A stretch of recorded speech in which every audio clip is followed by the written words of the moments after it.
ये भविष्यवाणी का मैंने भविष्य पुराण में सब लिखा हूँ, कब सुनामी आएगा कब नहीं आएगा। शास्त्र में ये शास्त्र का पंक्ति मैंने यहाँ उद्धार किया जी, जो उड़िया में लिखा है। जी, यानी किसी का गर्व प्रभु नहीं रखेंगे।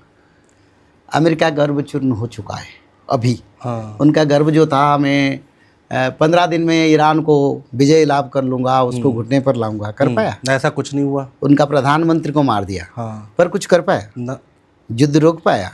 तो अभी उनके देश में उनका विरोध का संबंध होना पड़ता है। जबकि गुरुजी कोई बराबरी नहीं है। हम लोग देखें तो अमेरिका के आगे क्या है? अमेरिका तो बहुत शक्तिशाली है, दुनिया का सबसे शक्तिशाली देश है, लेकिन ऐसा कुछ हुआ नहीं, कुछ कर नहीं पाया, अब तक कुछ नहीं कर पाया।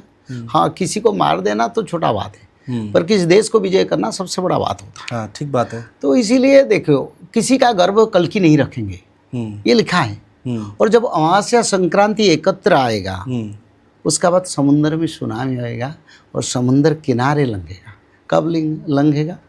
ना भाई सिपाहा चेमिन खेलु थीव सिंहासन रे वरुण, मक्का मदीना रे घोर युद्ध है वो, ये लिखा है। क्योंकि जो लोग बोलते हैं सुनामी आएगा, कब आएगा, किस परिस्थिति है, क्योंकि मैंने भविष्य शास्त्र में उसको पढ़े और बताए।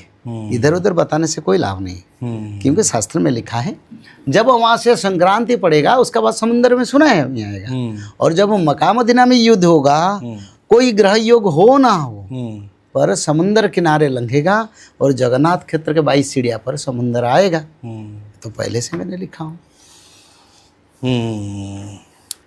बताते हैं कि जगन्नाथपुरी में जो मंदिर है उसके ध्वज के लिए लोग बताते हैं वहाँ पक्षी का जिक्र करते हैं, एक वृक्ष, वो सब भविष्य शास्त्र में मैंने लिखा, उसको पढ़ के बताते हैं। जी जी जी, वहाँ पर एक वृक्ष है जिसमें आग लग जाएगी तो फिर नहीं, एक वृक्ष नहीं है, इसको कल्प वृक्ष कहते हैं। अच्छा, जो जो भगवान का स्वरूप है जी, और कल्प वृक्ष मुक्तिदायिनी है। अच्छा, सेवट मोहर विग्रह जहूँ हेले आघात, मते बड़ बाधा लागई शुण मघवा सुत, से वृक्षरु खंडे बकल जेबे देव छड़ाई,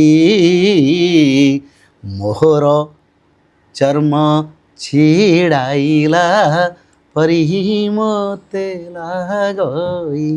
भगवान खुद बोलते हैं वो कल्प वृक्ष मेरा विग्रह है। वो कल्प वृक्ष का ही आदि अनंत समय में मेरे स्वरूप के हिसाब से वहीं पर विद्यमान जगन्नाथ क्षेत्र के दक्षिण दिशा पर कल्प वृक्ष है। और कल्प वृक्ष के नीचे बैठने से मनुष्य का मृत्यु नहीं होता है। कल्प वृक्ष को प्रणाम करने से मनुष्य को परमार्थ मिलता है।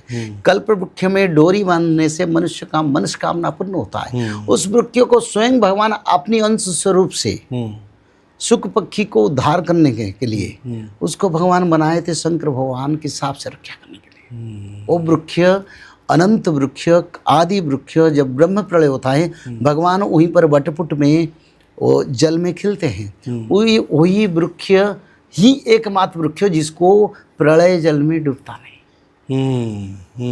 तो वो वृक्ष में आग लगेगा, ये नहीं भविष्य शास्त्र में हमने लिखे हैं जी। हाँ, उसमें लिखा है एक समय में उस कोई कारण है उसमें धुआं आएगा, अग्नि आएगा, जानोगे दुनिया में विनाश होगा।